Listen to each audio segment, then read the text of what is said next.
At the altar, we are not alone, even when apparently alone. The Lord is well protected, and the Lord knows how to reobtain his rights. Occasionally, he reminds us in his own discreet way. On the 20th of April 1903, in Manzaneda, in the Diocese of Astorga in Spain, the following event took place. We are given the account of the events by a certain Father Mariscal, who was superior of the missionaries who witnessed this event. In this place, the priest and the parishioners were deeply divided. Things had come to such a head that the pastor, insulted and struck with stones by those who ought to have loved and respected him, had left his rectory and gone to live in the village of San Martin, also under his jurisdiction.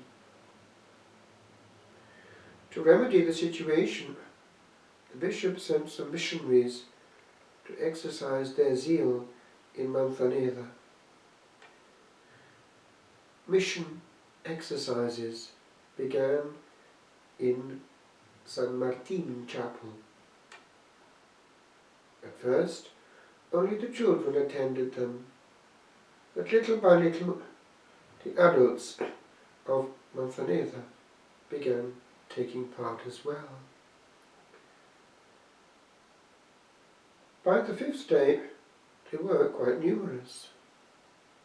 Suddenly, in the middle of the sermon, an old woman cried out, "Fire! Fire! Get out! Quick!" The missionary looked all around the church and could not find any sign of a fire anywhere. He strove to reassure his listeners, but to no avail. The faithful poured out of the church, and soon the alarm rang out from the top of the belfry. The preacher followed his listeners onto the public square. Far off, he saw a gigantic blaze. One would have thought that the neighbouring village of Cima de Vila was on fire. Half an hour later, it was all over. Had this been a diabolical phenomenon, or a trick played by wicked parishioners to deter from the sermon? To this day, no one knows. There had been no fire anywhere. The woman who sounded the alarm was a stranger, and not a trace of her could be found. In the morning, many children had made their first communion with great fervour, and they were asked to pray especially for their parents' conversion. They did so wholeheartedly. During the afternoon office, the adults who attended were actually quite scandalous, speaking out loud during the sermon and laughing at the preacher. Even so, they remained in the church to admire the splendid illumination of the altar. A missionary mounted the pulpit to make an act of reparation for the outrages committed against the Holy Eucharist. All of a sudden, an intense light shone on the altar. eclipsing the brightness of the 200 lighted candles upon it. With bated breath, the congregation fixed its gaze on the Blessed Sacrament, exposed in a table on top of the tabernacle. Suddenly, a 6-year-old girl exclaimed, "I see the little child Jesus." The preacher commanded her to be quiet and told the crowd to get down on their knees. They did so. Then he wanted to recite the fervorino, that's a little word of encouragement, a homily that the speaker might have, that he had prepared. But he felt inspired to comment on these words of Isaiah. "All the day long I stretched out my hand to a people unbelieving and contradicting." His weak, hoarse voice became clearer and stronger. He himself declares that for 20 minutes he spoke eloquently and with a power he had never possessed. Back in his room, it was impossible for him to remember what he had said. Someone else had spoken through his mouth. During his exhortation, the face of a little child, visible to all, appeared in the host. It was framed with blonde hair. At first, it had only the dimensions of the sacred host. Then it grew, coming out of the pigs.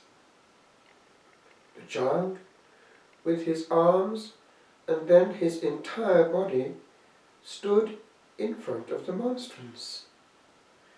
His outstretched hands seemed to want to embrace the little children kneeling in front of the altar. His hands and his bare feet bore the scars of the Passion and were flowing with blood. His garment was white, strewn with violet flowers. A celestial light of extraordinary intensity beamed from the apparition. It lasted the length of the sermon. The missionary implored the parish priest, present in the choir, to ask pardon of his parishioners. He obeyed in all simplicity and turned to the people. Then he returned to the altar, and the miraculous vision, which had not yet been visible to him, revealed itself before his eyes. Trembling with emotion, he fell to his knees on the altar steps. The missionary then told the children to ask God forgiveness for their parents. They stood and raised their arms. Hindered by the ecstasy, however, they could not repeat the words he suggested to them. Nevertheless, the adults repeated these words one by one, promising to be faithful in the service of God. Invited by the missionary, the parish priest then gave a blessing with the Most Blessed Sacrament, and the apparition ended. The priest's emotion was so strong that he was unable to withdraw the host from the pyx, to place it in the ciborium he had opened. The host detached itself, rose a little in the air, and descended into the sacred vessel which the priest then closed. The faithful could not resign themselves to leaving the church. When they finally gave in to repeated commands, they did so walking backwards, their eyes still glued to the altar. At nightfall, a special bell tolled, inviting everyone to reconcile with their enemies. The inhabitants of Manzaneda thronged to San Martin, where they asked to see the priest, implored his forgiveness, and begged him to come back to them. The missionary wanted to celebrate Mass the following morning. He was hardly able to reach the altar because of all the children gathered around. In their midst was a weeping 19-year-old boy who had seen the child Jesus only very vaguely, unable to distinguish his face. That was the reason for his sorrow.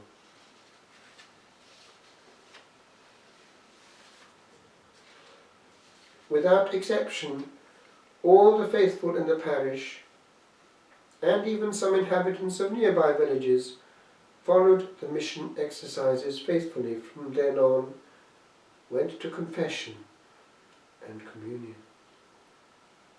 On the last day, they chanted a Te Deum of thanksgiving for the conversion of the village. As of the first verse, the child Jesus manifested himself again, as he had a week earlier, in the form of a 6-year-old child.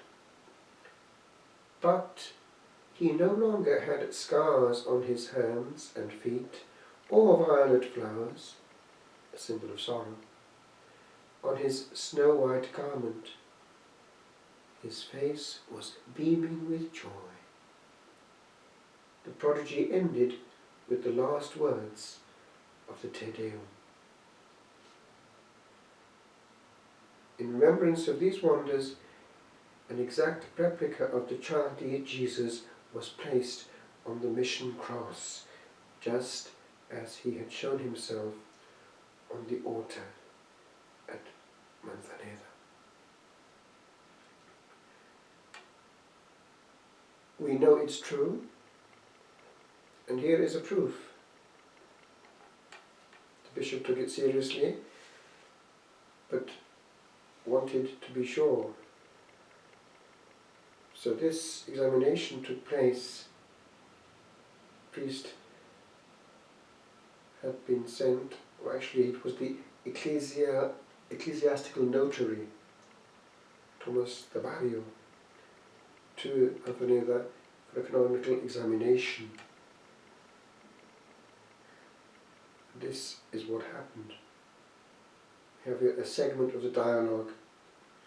There were 2 examiners, and this little lassie, Eudoxia, the 6-year-old girl who had been the first to see our Lord and had cried it out in church. Tell me, Eudoxia, what did you see in church? I saw a little child on the altar. What did he look like? Was he ugly as your little brother? My brother is not ugly, but the child I saw was infinitely more beautiful. Who do you think that child was? Our Lord Jesus Christ, true God and true man. But you saw this child within the circle of the host. Yes, Father. How is it possible for a child the size of your brother to fit into such a little space? I don't understand that, Father, and nor do you. Eudoxia's parents were poor. The archpriest wanted to put the little girl to the test. He showed her 50 francs in 5-franc coins.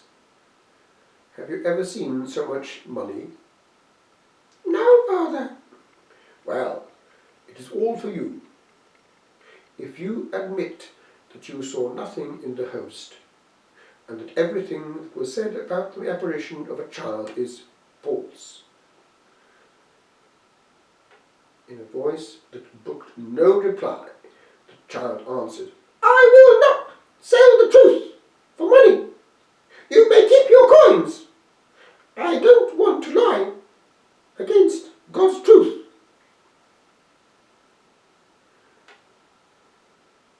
The archpriest, who had begun his examination with great prejudice, became so convinced of the apparition that he was unable to hold back his tears as he listened to the children relate the wonders they had contemplated. This is our God. He loves the little ones, but he has great difficulty in getting through to the unpeaceful, the self-sufficient,